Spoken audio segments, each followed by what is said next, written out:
Hey, welcome to Sports Daily on Sports.com and Ustream.tv. I'm Michael Artsis. Thanks for joining us. I'm at the Monticello Motor Club in Monticello, New York. We've got a great show planned for you. We've got a lot of great, exciting stuff going on. We've got a lot to get to. There's a lot going on in the world of sports. Let me first tell you a little bit about the Monticello Country Club, Motor Club. It's a country club. That's why I said country club. A lot of men join country clubs, a lot of women join country clubs. They join them usually to play golf and tennis and go swimming. This is a country club of the style I like. It's a motor country club. That means you join this place to race your car on the track, to drive your car on the track, to improve your driving skills. And it's not just about racing your car. You can do all sorts of wonderful things here. We're actually here testing out the Mini Countryman, which is the new Mini all-wheel drive vehicle. So many people have looked for a Mini all-wheel drive vehicle for a long time. They've waited for it. They've said the Mini would be the perfect car for them, except for the fact that it doesn't do well in snow or bad weather, and they need something that's a little bit more practical for every day. So Mini, listen, they did that. They built a four-door car that's a little bit bigger and is all-wheel drive. So we're working on a review for Sports.com for you on that car, and we're taking it to the track here.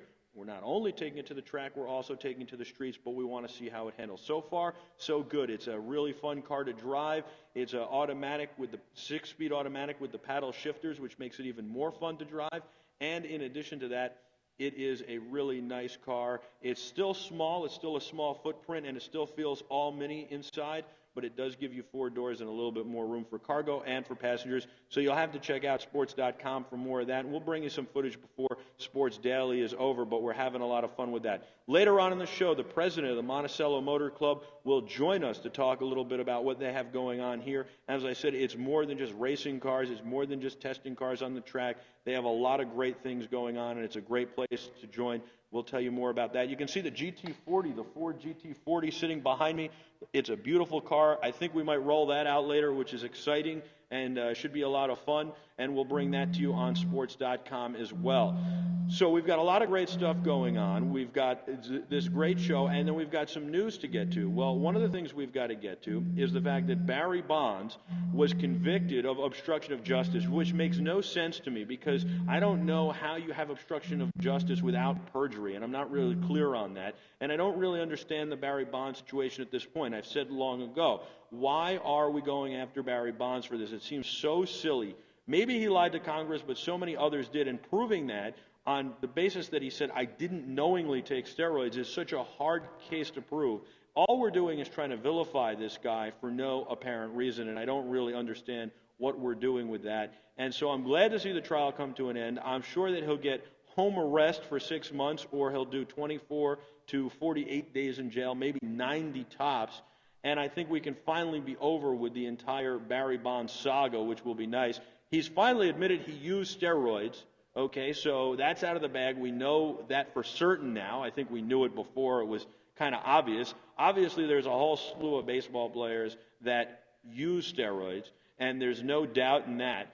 And the interesting thing about it is that this, I think, will play a lot into the Roger Clemens case. I think that Roger Clemens will now be less of a case. I think if Barry Bonds went to jail for a long time, the Roger Clemens case becomes a bigger deal. They've got to try him more. They've got to do more stuff and go after him more aggressively. Now that the Bonds case didn't work out, I think that they probably won't go as aggressively after Roger Clemens. And I think if they do, it's really just a waste of time. You know, I think that Congress and the judicial system has better things to do than worry about if a baseball player perjured himself talking about steroids. Obviously, I think we have laws and we need to enforce those laws, but it's really ridiculous to spend our time doing all this when we're fighting several wars as a nation and we've got a terrible economy and lots of other things. We almost shut down our entire budget, our entire economy because we couldn't agree on a budget, and our entire government because we couldn't agree on a budget, the Democrats and the Republicans.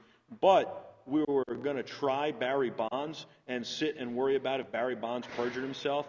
In addition to that, we've got to talk, and I've said enough about that, so I'm going to go on and move on to another subject. We've got to talk about Kobe Bryant. Kobe Bryant has been fined $100,000 for dropping the F-bomb. When we come back, we're going to talk about it because it's not the F-bomb you think it is. We're going to take a quick break on Sports.com and Ustream.tv. This is Sports Daily. By the way, if you want to call in, 347-480-1724. That's 347-480-1724. And when we come back, Darrell, Reid, my partner in crime, will join us.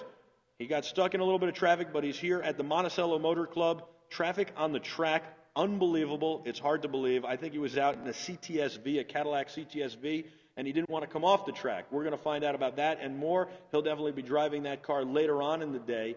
And we'll talk about Kobe and the F-bomb. We've got a lot of great show for you. Again, Ari Strauss, the president of the Monticello Motor Club, will be joining us in just a few minutes. So, this is Sports Daily. I'm Michael Artsis. We'll be back right after this. Kobe and the F-bomb coming up.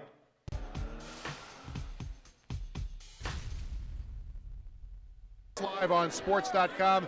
I'm Peter Schwartz, and we're joined by one of the current. If you want everything sports, you got to tune in to Schwartz on Sports.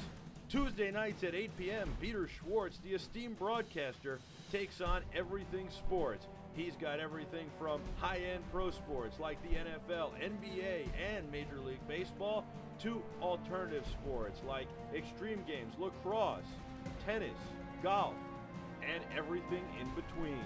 Joined by Minnesota Vikings Hall of Famer John Randall. Last year, you were inducted into the Pro Football Hall of Fame, and that is the biggest honor that a player can get bestowed on him. What was that feeling like when you were enshrined in that candidate? It was unbelievable. You got to check out Schwartz on Sports because there's nothing you know that he doesn't. He knows everything sports. So check it out, 8 p.m. on Sports.com, Tuesdays.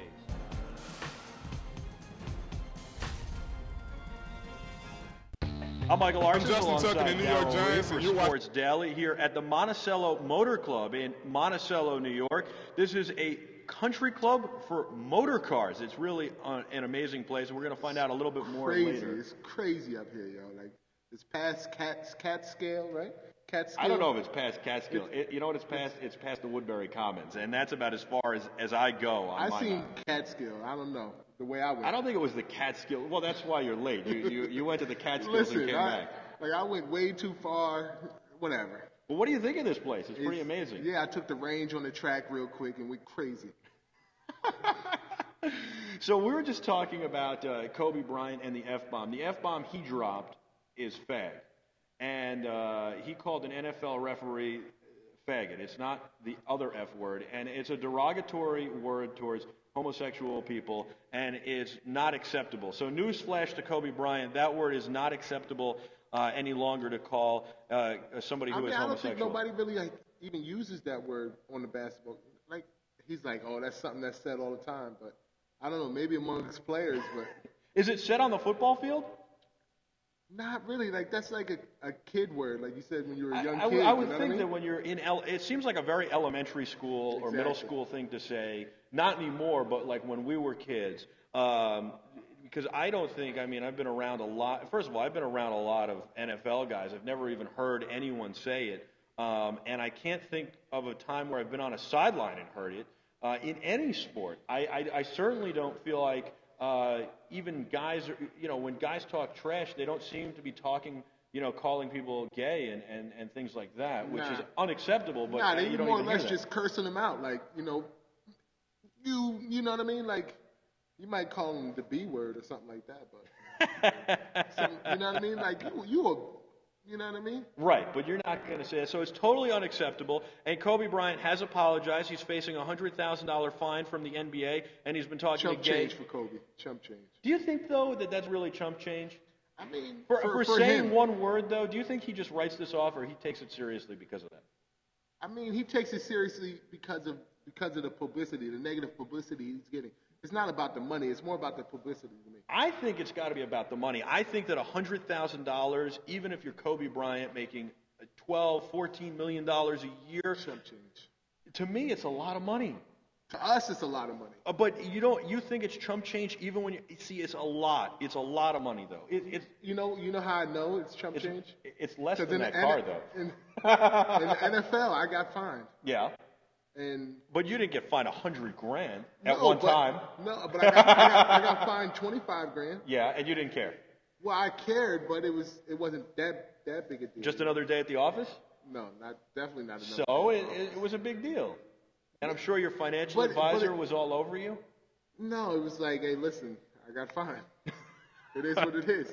And now Kobe's talking to gay That money's gone. You can't count it. Once it's done, he could try to appeal it, but what about this? Now he talks to gay advocacy groups, and it becomes more of a publicity stunt for him, I think. But it's also something, I guess, for them that can be good because they can do a little message spreading. Either way, I mean, I don't think Kobe meant it like that, meant to offend those people like that. Right. So I would agree with that. I don't think First of all, I don't think he was could have really switched that word with so many words, and it would have meant the same thing at that time. No, I completely agree with that. I don't think that he actually was using that word to be derogatory towards the referee. I think he just used that word because he was yelling and screaming at the referee, and for whatever reason, it came out. I don't believe that was just his word of choice at that time. I think it's very replaceable with other words. I agree with you. Yeah. So, but I think it's a publicity stunt that hopefully the gay advocacy groups can bank off of at this point. It's become a publicity stunt. Kobe, you got to do a commercial. You got to do something. But what about a known gay guy? What about tolerance? What about teaching tolerance? You know. For the young, I mean, Kobe going out there and teaching tolerance. The young NBA players? Yeah, the young NBA players, and then also Kobe going out and teaching tolerance. Just spinning the whole thing and putting a message behind it? Yeah. What about really getting behind it, not just doing it as a publicity stunt, but really getting behind it? That'd be great. That'd be great. You know, it's a lot going on. You know, you got the whole thing with Mr. C and Hot 97 and all that, and then this word being used all around the same time and kind of similar circles at entertainment industry. Well, and here's the interesting thing, that basketball is the only sport where an athlete has come out and said, I'm gay, that I know of in professional sports, and it didn't happen when the athlete was playing. It's not accepted on the football field. It's not? No. I mean, I don't know. You know, football players don't come out and say. But why? Why isn't it accepted? You've heard, but I don't know, because it's a macho sport, you know. But there are guys, without a doubt, there are guys in the NFL who are gay. I've heard. I don't know any for sure, but I know that there are guys for sure that are gay in the NFL, without a doubt. But they just keep to themselves. Is that personally, Mike? Do you know personally? I just know in conversations I've had, in conversations, they keep it to themselves. All right. But is there anything wrong with that? No, not to me. I mean, you know, is there anything wrong with it? I got no problem with those guys. You know, as long as they know I'm not one of those guys that go that way. Right. We're good. Then everybody's good. So could this be a good? I probably had one in my locker room, and I'm sure you did. I'm sure since I was in high school through college, through the pros, I'm sure there's been at least one. So do you think that this is a good time to teach tolerance? And this is a good opportunity? It's a good opportunity. I mean, when you look at what Penny Hardaway said years ago, which was an awful comment, and he said that he just outwardly said, I hate gay people. And he came under a lot of fire for that. And he may be gay, so they say. So, what? Penny Hardaway. Right? I've never heard that. I've heard that before. Really? I've heard that before. I don't know if it's a rumor. Who have you heard that from? I don't know. Probably I don't know. I just heard it. Is this a Richard Gere gerbil rumor that is just a far-fetched thing, or is this a substantiated rumor? You know what? As a matter of fact, when I was watching, I think it was NBA TV, Dennis Scott's an anchor on there, and they had him and Penny Hardaway. He was talking about some trip they did in London, and whoever I was with was like, yeah, you know, Penny's gay, da-da-da-da. I was like, no, I didn't know. I forget who I was with. Well, that would explain his actions a lot. But anyway, Penny came under a lot of fire for that comment, and then there was a lot of fallout for him. And I don't think he ever publicly backed down from those comments, which I thought was terrible at the time, because I thought he could have taken it as an opportunity to say, hey, I made a mistake. Don't make the same mistake I made, and let's all learn from this. I think Kobe's definitely going to learn from this. Yo, this place here is crazy, yo. You can't stop looking around. I mean, it's... You know, we've got this GT40 Ford behind us, which is a beautiful car, and unfortunately Ford has stopped making it. This one's in gold and black. Can they see it? They saw it before. Okay. We're I'm probably, on the way now? I think we're going to roll it out later and drive it, and then we're going to have a piece on that for Sportce.com. Behind me is a 1991 Lotus Elan, which was also the car. Do you remember the movie If Looks Could Kill with Michael Grieco? I don't remember the movie, but I love the car. Was it Michael Grieco or Richard Grieco?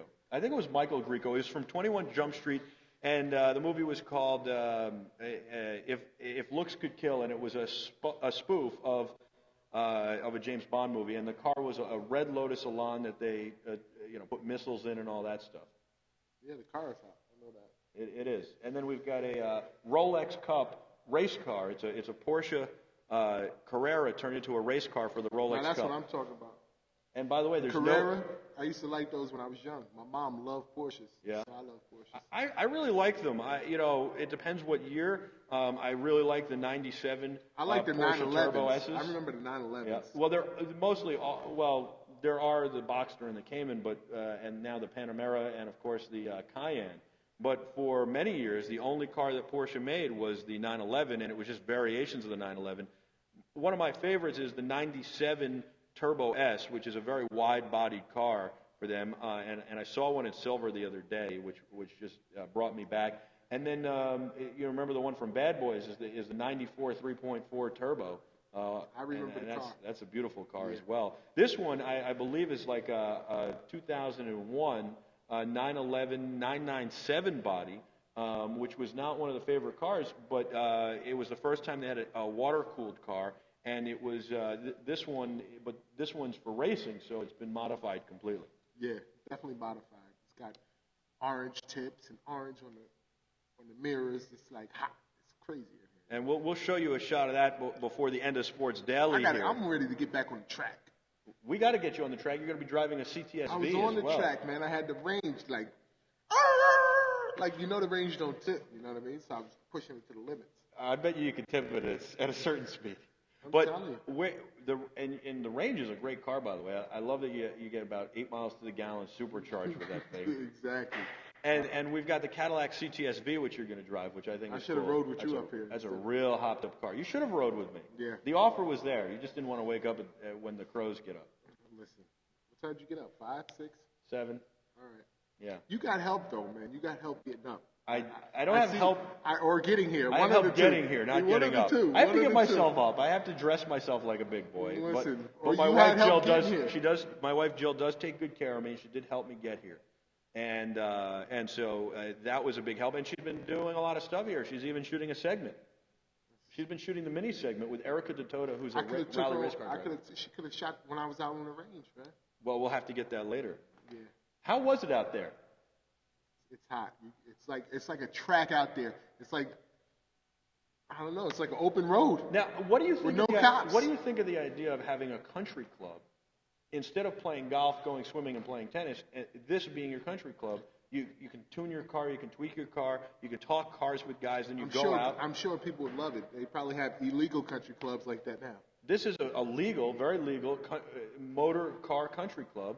And you come here, you tweak your car, you can race. The first gate I saw, because it's up here. It's a beautiful gate. The first gate I saw, I was like, "What is this? A country club?" Like, and then you can drive up a little further. There's showers. There's the whole deal. It's locker room, and they've got the pro shop, which I'm going to stop at later and pick up. Shout out to my man Greg Dorman, Rally Notes. Check it out tonight. Greg is here with us. Greg's the one who set this up, and he's got Rally Notes tonight.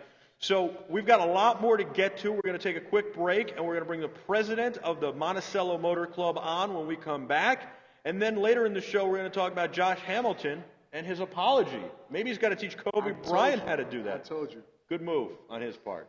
We'll talk about that and a whole lot more when we come back on Sports Daily on sports.com and ustream.tv. And we'll take your calls as well. Call in 347-480-1724. That's 347-480-1724. And follow us on Twitter at sports_media. I'm Michael Artsis. For Darrell, Reid, we'll be back in just a moment.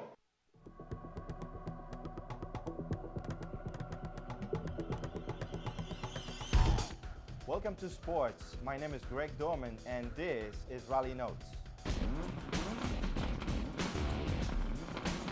Racing fans, don't forget that on Thursdays at 7 p.m., it's time for Rally Notes. Greg Dorman, rally racing co-driver from Klein Racing, hosts guests and takes your calls about the entire automotive industry, rally racing, and auto racing in general. Rally racing is a great sport. They have Subarus and all sorts of off-road, all-wheel drive vehicles that run through the mud and the backlogging roads. But he's not only talking rally, he'll talk all sorts of racing and automobiles as well. We'll test cars, we'll drive cars, and we'll have a lot of fun. Rally Notes, 7 p.m. on Thursdays. Don't miss it.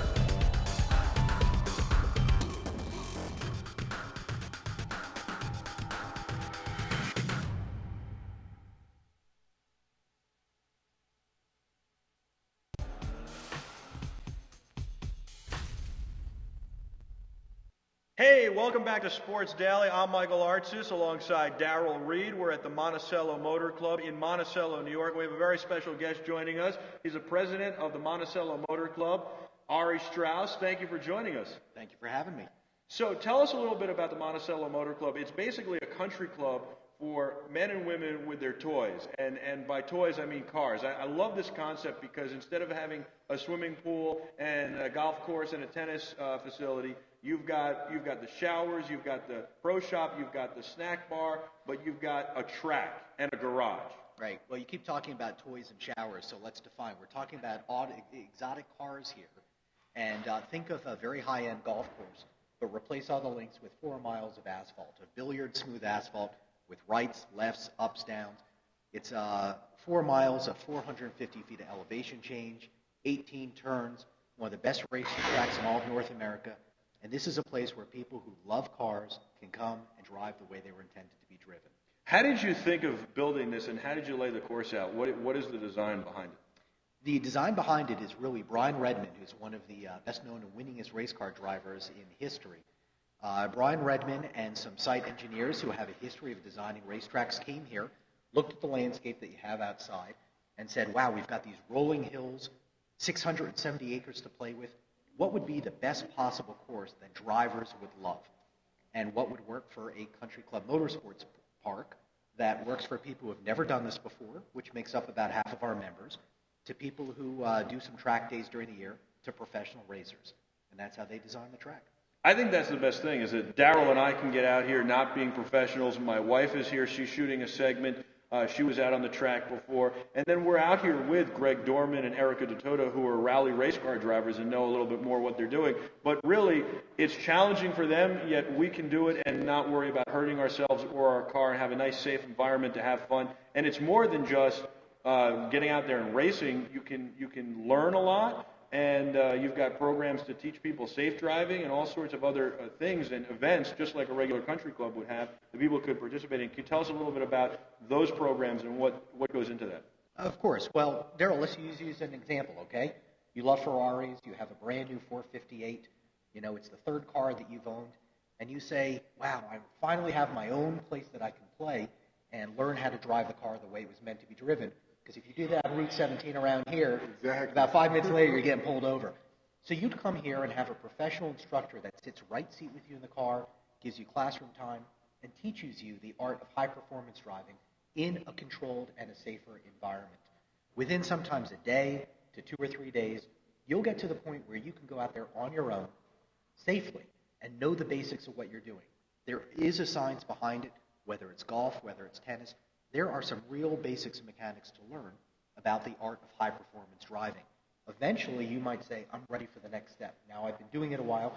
Then you can join our members-only racing program. We have a racing series. We have 5 races during the year. And it's like-minded people who want to go out there and experience wheel-to-wheel competition and enjoy some competition among fellow members. You wanted to know what his favorite car was. You asked me this before, what his favorite car was that he's seen out here. Obviously, so many different things. The GT40 is here. You got the Lotus Elan. You've got the Rolex Cup car. In addition to that, I've already seen a Miata out on the track. I've seen several Boxster S's. There's an R8 here. Obviously, Ferraris are very popular here. A lot of Porsches. Aston Martins, I imagine, make it to the track at times. Some Lambos. What is your favorite car that you've seen and also maybe gotten a chance to drive here? I'd say my favorite road car that you can also put on the track, something you can put a license plate on and also get on the track, is the Cadillac CTS-V Coupe. And I'm not saying that because Cadillac is also a partner of ours. For bang for the buck, you just cannot find a car that has that much power, that is that fun.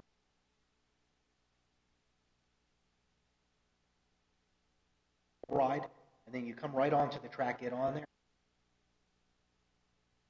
It is a great, great car. If you want to get into exotic territory, now you're talking about something that's really, really limited production. I do love the Ford GT that's right behind you. That Ford GT is 2005.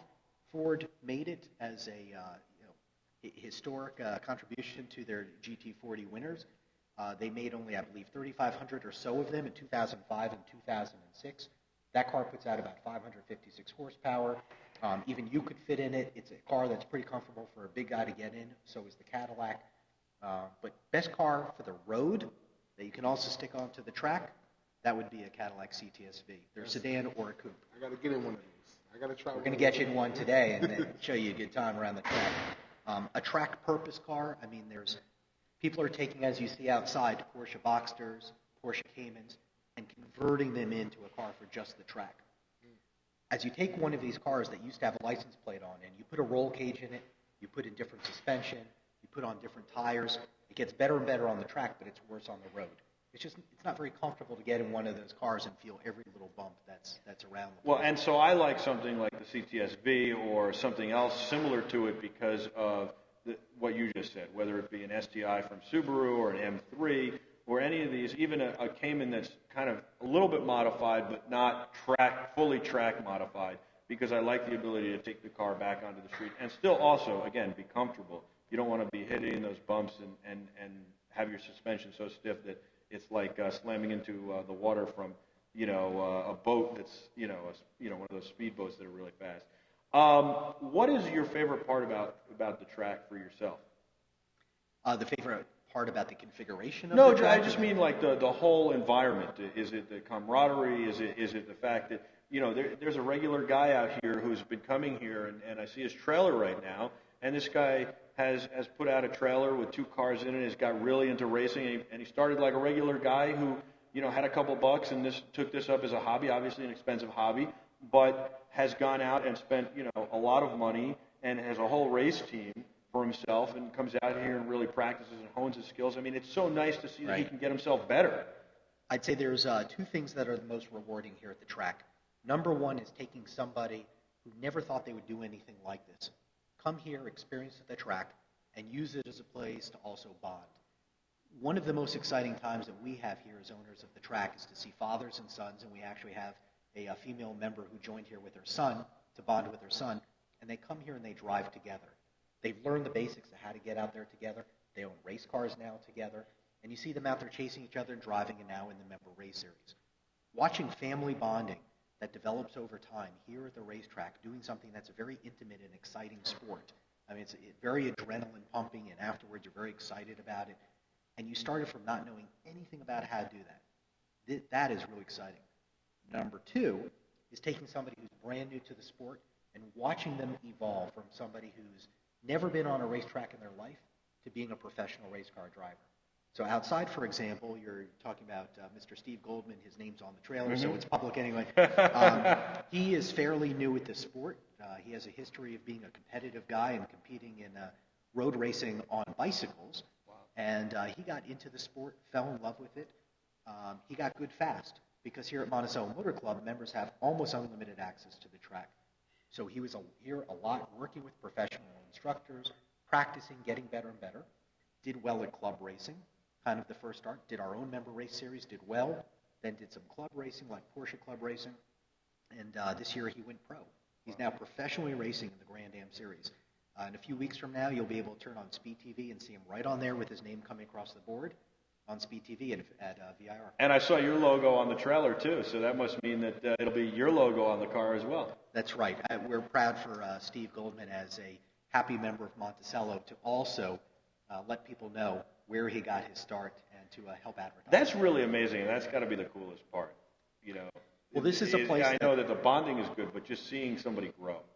Well, you may come here one day, and members will have Jeff Gordon on the track with a friend of his, and he's coming here just to play and enjoy the spirit of driving, which is what's driven him in the first place. No one's really bothering him for his autograph or anything else. He's just here to drive. Chris Dyson, one of the best-known race car drivers in the world, along with his father, Rob, they're local members here. This is their home track.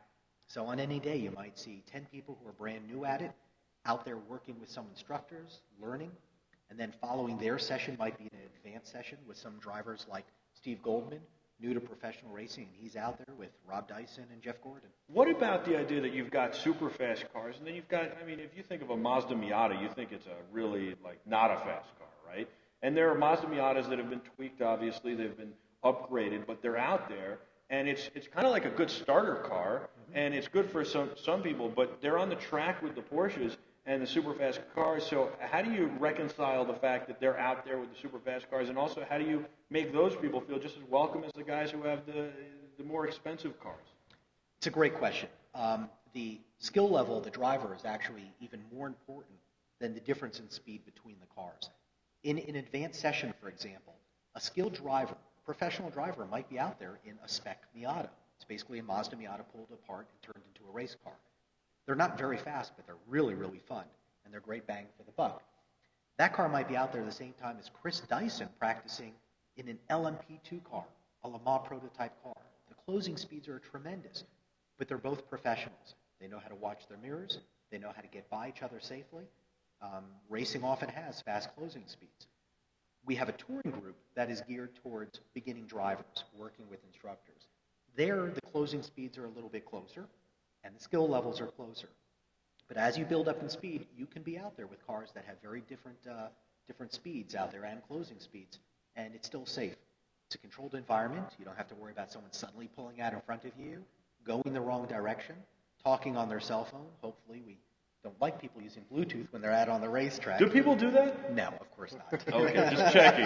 We're focused. What about, I heard that it's very challenging even for people who are not advanced because it's got a lot of turns, and so it's still challenging even at slower speeds. If we had a track that was really easy from the beginning for beginners to get started, it may work for a day or two, but then you'd be bored. Right. This is a very challenging track. It's a big track. It's about double the size of most of the tracks that you would find across the country. Lime Rock, for example, which is a wonderful track, it's a historic track, is 1.5 miles long. We're about 2.5 times the size of Lime Rock, with more turns, a lot of elevation changes. It's a lot to learn. You can't learn it in a day. Advanced drivers can spend weeks here, and they're still figuring out how to get those last tenths of a second out of some of the turns here. Because it has a little of everything, you learn a little of everything. There are some tracks that you may learn at that when you're done, you're really good at left turns. You're really good at handling a certain type of turn, like what's called an increasing radius turn. But maybe it doesn't have anything that's called a decreasing radius turn. Here you have an example of almost anything that you'd find at other racetracks. Get good here, and then you're fast almost anywhere. Football's the game of inches. This is the sport of seconds and Right. tenths of seconds. Even. Definitely. It's seconds in football. But to me, it seems like a secret society. Like Joe Schmo just can't come up here and start racing his car on the track. How do you become a member of this club? Well, if you love motorsports and you're interested in being a member, option one is you can take a free tour of the club. We are not locked out. If you love motorsports and you think that membership might be right for you, we do allow you to come here. We take you on a tour of the facility, might get on track for a few laps as well. The first place to start is our website, which is www.monticellomotorclub.com. There's all the information you need to sign up for one of the free tours. Let's say you already own a car that's probably good on the track. Maybe it's a Ferrari 458 like you or a Porsche GT3. You might call up and say, look, I've done this before. I've been on track once or twice. I want to get right on track. Then we offer what's called a taste of the track. The taste of the track is $2,500, and you get to live life as a member for a day. You come here just like these guys in your car, or you can rent one of ours, and you can have private instruction, you have breakfast, lunch. You enjoy the club just like you see our members enjoying it today, with full concierge services and everything. At the end of the day, if membership is right for you, that money is credited towards your membership. And if it's not right for you, that's okay. You got to enjoy a great day at the track. Sounds like a good way to get involved, an easy way to get involved, to see if it's right for you, and then to make the further decision. And I think it's a lot of fun. I mean, we've been having a lot of fun here today already. I know we have a lot more fun coming up. Right. Talk about the skid pad, though, because we haven't talked about that, and I think it's really important. People don't realize, I think the skid pad is just for fun, but there's really a technical part to the skid pad, and really it helps people learn how to control the car, and it's good for instruction as well. The skid pad is good for learning the basics of car control.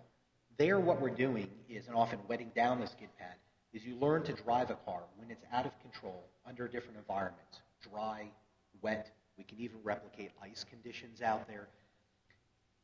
Learning the art of high-performance driving is learning car control. It's not about who can go fastest in the car. And that's the first question we're often asked. You might ask that. I've never gone out there before. How fast am I going to go? And the first thing you want to do is you want to get on our long straight, which is 3/4 of a mile long. It's a long straight out there. And one of those CTSVs can do 155, 160 miles an hour. No And that's problem. what I'm talking about. Right. That sounds fun, but then you realize any idiot can go fast. We're all pretty much equally talented in a straight line. And you also quickly realize it's not that fun compared to everything in between the straights. And that's the fun stuff. And that's what the skid pad teaches you, is how to control a car under conditions where it's brought to its absolute threshold of grip. That's what you're doing. And that's what's most exciting to me, because like you said, any idiot can drive fast in a straight line, and I think people don't realize. They go, oh, I could get out there, I get on the straight, and I hit 155. Well, they don't realize how quick 1/4 of a mile at 155 or Right. 3/4 of a mile comes at 155, and then you've got to brake and control the car because you can't take that turn at 155. That's right, and that's why the exciting thing about the straight is not being in the middle of the straight going in a straight line and doing 150. It's where do you start braking? How hard do you brake? What speed do you need to get to be able to make the turn based on the angle of that turn? Where do you need to place the car on the track? You're going to learn all of that stuff out there, and it helps your driving skills on the roads. And I think that's it's so important what you just said on the roads is you go out on the skid pad, you learn how to control a car in these bad situations. You get out on the road, it's stuff you can apply to everyday driving, might save your life, might save a family member's life. And that's why I think it's great. On a skid pad, for example, you practice a certain type of skid again and again until it becomes muscle memory. If you've never done it before and the first time you end up on a skid on a snowy road and it starts to suddenly, the back end starts coming out to the right, what do you learn in driver's ed? Nothing. You turn into the skid, right? Right. So the back end is going to the right, you're going to turn to the right. What you learn on the racetrack is every action has an opposite reaction. The car may start to correct, but what happens is it starts to correct the other way. You have to find that balance where you start to release the steering wheel and come back in. It's different every car. If it's the first time it's happened to you is on a snowy road going around a turn, unfortunately, most of the things that are going to stop the car if you go off are trees. Maybe a guide rail if you're lucky. I had a Jeep Wrangler. The first thing to stop my car was the lack of shoulder and the tumble down the hill. That was the first thing was the bottom of the hill. Right. So here what we've done is we've basically lowered the risk, taken away the obstacles. You practice it again and again. When that moment happens in the winter where you start to skid the car, you'll just correct without even thinking about it. You also get speed out of your system. Most of the members here you will typically find are slower on the public highways than other people who would have similar cars. You get it out of your system here because you realize anyone can go fast on a highway, but it's dangerous, it's not appropriate, it's illegal. You sound like my and wife. It's not fun. It's not. If you're going to go fast, do it in a controlled environment. It's a lot safer here, and it's a lot more fun. It is a lot of fun, and I want to thank you very much for joining us. Thank you. And thank you very much for Are we going out on the track? Yes. Okay, let's do it. And just thank you for letting us come out here and do a lot of great stories. I look forward to doing a lot more with you in the future. We will welcome you back. Ari Strauss, the president of the Monticello Motor Club in Monticello, New York. It's a great place. Check it out, MonticelloMotorClub.com. This is Sports Daily. We're going to take a quick break and come back and wrap up this show. It's sports.com and ustream.tv. Call us up, 347-480-1724. Hit us on Twitter, sports_media. We'll be back right after this.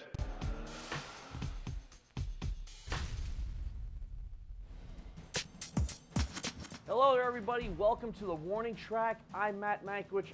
If you could change one thing about the game today, what would it be? Baseball fans, don't forget to check out the Warning Track Friday nights at 6 p.m. with Brett Quintine and Matt Mankiewicz. They'll take you through the MLB season, talk everything baseball, have great guests, and field your calls. It's 6 p.m. on Friday nights. Don't miss it. The Warning Track. It's out of here.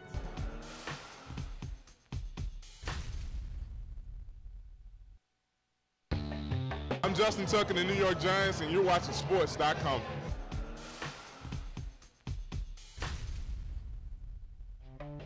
If you want everything sports, you got to go to sports.com. That's spelled SPORTCE.com. We're going to take you behind the scenes in the world of sports and a lot more. It's sport, content, and entertainment. We got a lot of great stuff. Technology segments. Now it's got the front and back facing cameras, so you can do video chats like this one via Skype on the 3G network, and you can do FaceTime, only available on the Wi-Fi. It's got got a lot of other great features. You can edit on it with iMovie. You can make songs and voiceovers. Behind the scenes. We back, Sportce.com, at this secret location behind the scenes. Jim Jones. We'll take you into the lives of athletes, follow them off the field, but it's also music. Be right here, but it's perfect day. And other genres as well. Check us out, sports.com, and we've got live shows 5 days a week. A lot of live shows with live guests in our New York City studios. We've got Rally Nose at 7 p.m. on Thursday nights, The Warning Track, 6 p.m. on Friday nights, Schwartz on Sports with esteemed broadcaster Peter Schwartz, 8 p.m. on Tuesday nights, and on Wednesdays, it's The Music Movement with Darrell Reid. Check us out, sports.com.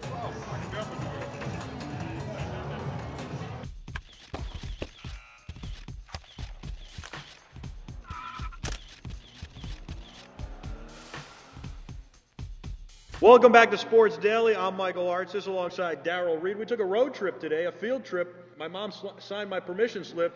We're at the Monticello Motor Club in Monticello, New York. We just finished talking to Ari Strauss, the president of the Monticello Motor Club. It's a great place.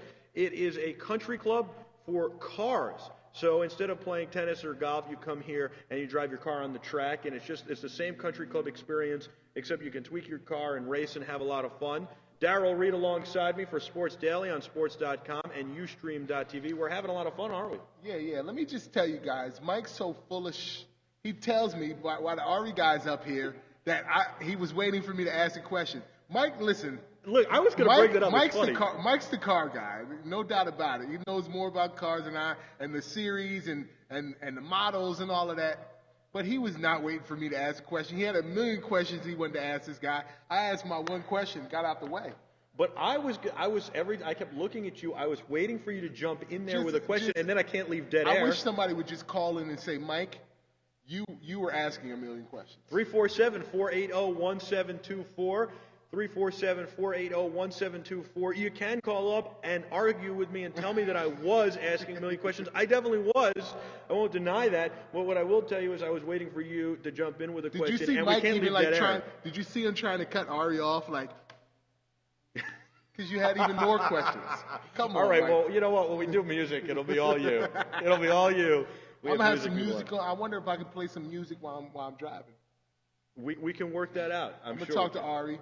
Work that out. What do you think of the place in general, though? I mean, the place is great. I can't wait to get out there in that CTS, that coupe. Yeah, it's a coupe, right? Well, they have a coupe and a sedan, both very nice. Either way, I'm about to get out there on that track in the CTS. I'm worried that if I get in that car, it'll be my next car. You know what? I used to rent them a lot. The CTS. I know. Remember? I remember that. When I used to come home to Jersey, I used to rent that CTS. You know. We used to have a lot of fun in those cars. Now, Josh Hamilton blamed the third base coach after he broke his arm the other night, sliding into home plate. Which I said he should have just slid, feet first.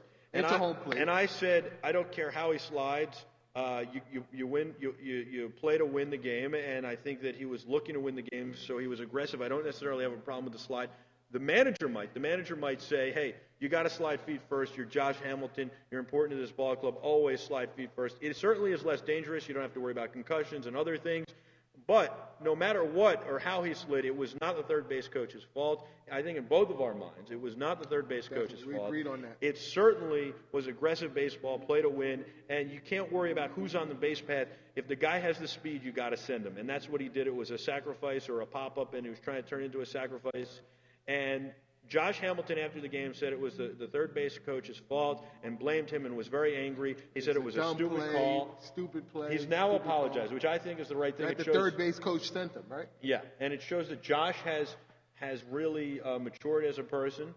We talked with Gene Fugit yesterday, who thought that maybe Josh still had some issues to work through. It certainly shows you felt that way too. It was you and Gene thinking that. I was on Josh's side. Josh, I was on your side the whole time. That was the first thing that popped into my mind was it could be. I don't know the situation intimately. I certainly do feel if he was going to blame other people, he does have issues, but it's nice to see that he has turned things around a little bit here, and he has apologized and he's manned up and said, you know what, I was hot at the time. I was Anybody's angry. going to apologize. You know anybody's going to apologize. Oh, okay. So you know what? Some baseball players, though, they He just still, be like, he still apologized. whatever. He still did the right thing. Like my man Manny Ramirez, Next time, before maybe he he will- retired, he wasn't apologizing for anything. Maybe next time he'll think before he speaks, and he won't say that. He won't blame it on other people. He'll take the blame himself, or realize that it really was nobody's fault. It's baseball. Yeah, that's part of the game. Getting hurt, getting injuries, it's part of the game. Not so much baseball as football, but it's still part of the game. It is part of the game, and it is part of playing baseball. So kudos to Josh Hamilton doing the right thing. I talked about Barry Bonds before. He's been found guilty on one charge of obstruction of justice, which I can't even figure out how they get you on obstruction of justice when they can't get you on perjury. Exactly. Like they're getting on him on the next thing when they didn't get him on the first thing. I had a feeling that there was going to be a mistrial as the jury deliberated, or that they were going to acquit him or something. He's probably facing home arrest for 6 months, or somewhere between 24 and 90 days in prison. Barry paying that money, man. If you was going to talk against Barry, he was paying you off or getting you shipped up out of here. Well, do you know that the reason that the jury said that they did a mistrial, that they were deadlocked, that they couldn't come to a verdict, was because Greg Anderson, Barry's trainer, who allegedly injected him, wouldn't testify. Of course, he's the key. He's the key to the lock. I mean, you know, the truth is locked up in the closet, and the trainer is the key, and he's not saying nothing. He's like, send me back to jail. He's out now, though. You know that, right? The trial's over. He's out. So he did his time. Barry gave him that dough, like, keep quiet. How much do you think it took? How much money? I mean, come on. He's a trainer, you know, some millions. But how many millions? 4 million? How long would you sit in prison? I say somewhere around $5 million, because he wasn't in there that long. What are you talking about? He's been there for like 2 years. 2 years is, I mean, maybe 10 million. Barry's got it. How long would you sit in prison? Barry doesn't seem like the type to waste his money, too. I say that. So how long would you sit in prison for $4 million? I'll sit in there for $4 million? Yeah. I don't know. I've never been in prison. You know, you got to imagine that he was in a great situation. I'll tell you how long I would sit in prison for $4 million. How long? Zero time. You don't even know. He could just be like in a room like this, like, and just got to be there every day. He's got his freedom. Some prisons are not, you know. I don't think this was maximum security and all of that. He's not in no maximum security. He's in a relaxed environment. He probably How do you know that? He probably can do things on his visit with his wife and everything. Conjugals. Conjugal he probably got visits? married real quick. No, I think that it wouldn't be worth it. I wouldn't do it. But if you're in that situation, it's a bad situation. You're already in that situation. That's because Mike's got millions, you know? Yeah. We're gonna ask Jill. We're gonna ask Jill later. If I had millions, we'd be cruising in my Ferrari right now on the track. I mean, and I'd be a member, and you'd be a guest. Yeah. All the time here at the Monticello Motor Club. It's a great club. MonticelloMotorClub.com. They're opening the garage, which means we got to get close to wrapping this thing up on Sports We got to get Daily. on that track. I got to get back on the track. We're actually broadcasting from the garage. We got the GT40 behind us. They're going to let us take that out. We got the Lotus Elan from 1991. I thought it was a 94 when I came in here. We're going to take a quick commercial break. I'm going to see if I can show you some footage. That shows you when Mike's just throwing out them numbers on them cars, he's not always right. Check the facts. Check those facts. Model 997 and all that. Don't believe them. Check your facts for yourself. It might have been a 996 or a 993. You better check the facts. It was a 997, though. All right, listen. We're going to play some video when we come back. We're going to take a quick break. It's Sports Daily. I'm Michael Artsis alongside Darrell Reid on Sports.com and Ustream.tv.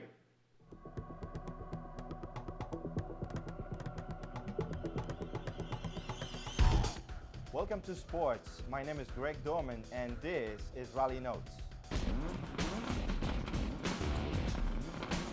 Racing fans, don't forget that on Thursdays at 7 p.m., it's time for Rally Notes. Greg Dorman, rally racing co-driver from Klein Racing, hosts guests and takes your calls about the entire automotive industry, rally racing, and auto racing in general. Rally racing is a great sport. They have Subarus and all sorts of off-road, all-wheel drive vehicles that run through the mud and the backlogging roads. But he's not only talking rally, he'll talk all sorts of racing and automobiles as well. We'll test cars, we'll drive cars, and we'll have a lot of fun. Rally Notes, 7 p.m. on Thursdays. Don't miss it.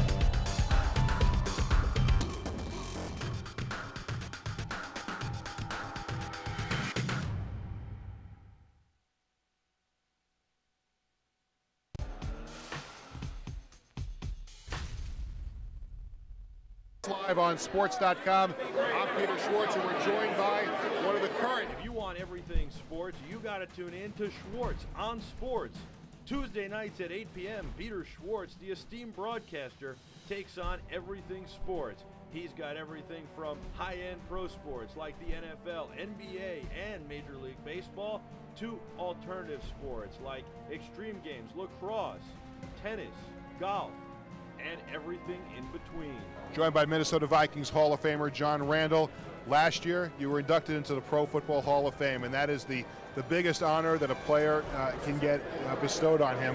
What was that feeling like when you were trying in that candidate? It was unbelievable.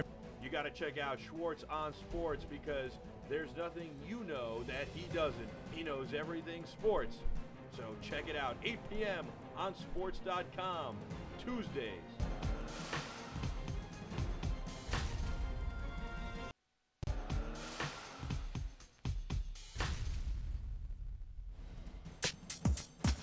Hello there, everybody. Welcome to the Warning Track. I'm Matt Mankiewicz. If you could change one thing about the game today, what would it be? Baseball fans, don't forget to check out the Warning Track Friday nights at 6 p.m. with Brett Quintine and Matt Mankiewicz. They'll take you through the MLB season, talk everything baseball, have great guests, and field your calls. It's 6 p.m. on Friday nights. Don't miss it. The Warning Track. It's out of here.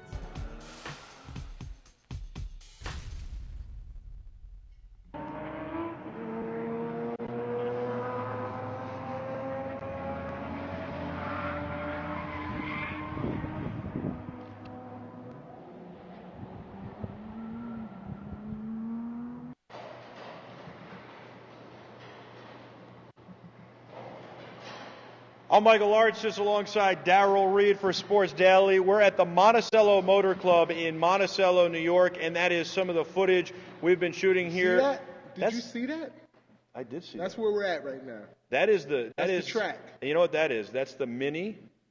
That is the Mini Countryman crossover doing a lap on the track with Greg Dorman trailing to get some footage in his STI, Subaru STI, which looked very good as well. We've got some more footage for you to look at here. Check this out. There you go. Hey, you know, Oh, that's clean. That's really clean. Well, probably just here. You want to take a shot of this? Nothing else. Oh my God. So that's Erica DeToto's voice. She is a rally race car driver. She's out here at the track with us. And that's obviously the engine bay of the Mini Countryman. So we're showing you a lot of the car. We're doing a lot of great things, and we're having a lot of fun. And you get to see a little bit of video on the track as well, which I think is super cool. The track is awesome. It's really You're just. You're going to have a lot more video tonight on Rally Notes? We're going to have some video on Rally Notes, but in addition to that, we'll have some other video as well.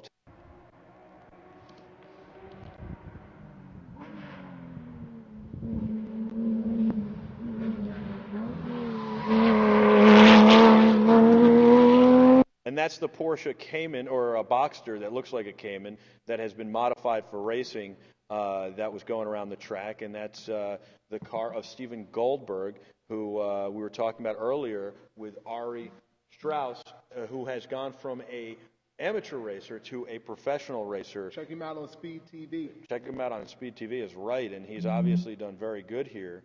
So, you know, that's him racing around and doing some cool stuff.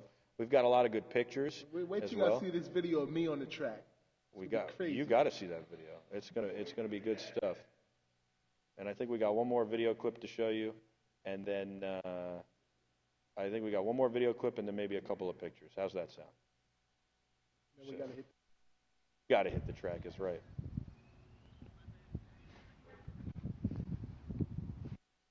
And that's the track itself. And then we've got a bunch of pictures for you here that we can show you. So it's really fun here at the Monticello Motor Club. You got to check it out.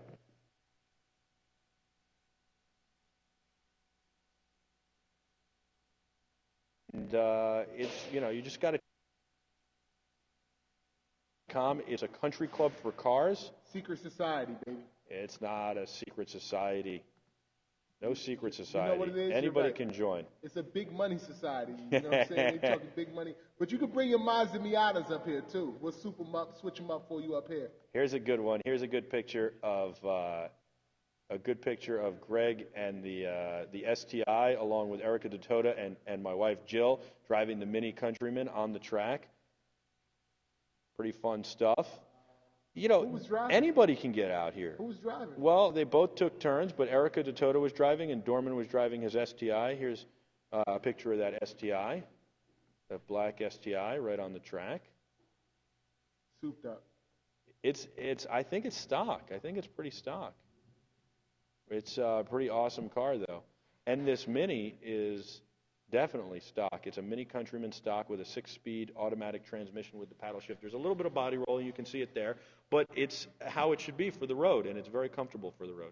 So this is the Monticello Motor Club, and this is our day here, and we're having a blast. So I want to thank Ari Strauss and the folks at the Monticello Motor Club for bringing us out here and for having a good day with them and for giving us the track to use and have fun with, and the guys who are out here for letting us share the track with them and do a lot of cool stuff that we can bring you a lot of great videos. Ooh, that was terrible noise that I just put together on the chair here. I'm glad they brought me out here. This is secret society. I would never know about this up here. Way up here. You know what? Monticello, I should have asked Ari. They got some decent football players from Monticello. They do. I've heard. I can't recall who, but I remember some names. I got to pull them up. Well, we'll have to bring that up tomorrow on tomorrow's show. And, shout to Erica Dorman. Shout to Erica Datota and Greg Dorman for setting this up and helping us with everything and participating. And shout out to Mini for hooking us up with the Mini crossover, the Countryman. It's a great car. We'll be doing a lot of stuff from the auto show next week in New York as well. So I want to tell people to stay tuned for that. I'm Michael Artsis alongside Darrell. We're going live Reid. from the auto show sometime next I'm not sure if we're going live, but we're going to be doing stuff. Right. We could be going live. We got to make that phone call later. Yeah. But say we're going live. We'll just say it. Nah, we'll make it happen. You know, if you say it, we'll make it happen. I did that before. It and didn't work out. We've got the anti-draft show coming up as well. The anti-NFL Gene, draft Gene's show. got to be on there. Gene's hilarious. He's the best. And the music movement.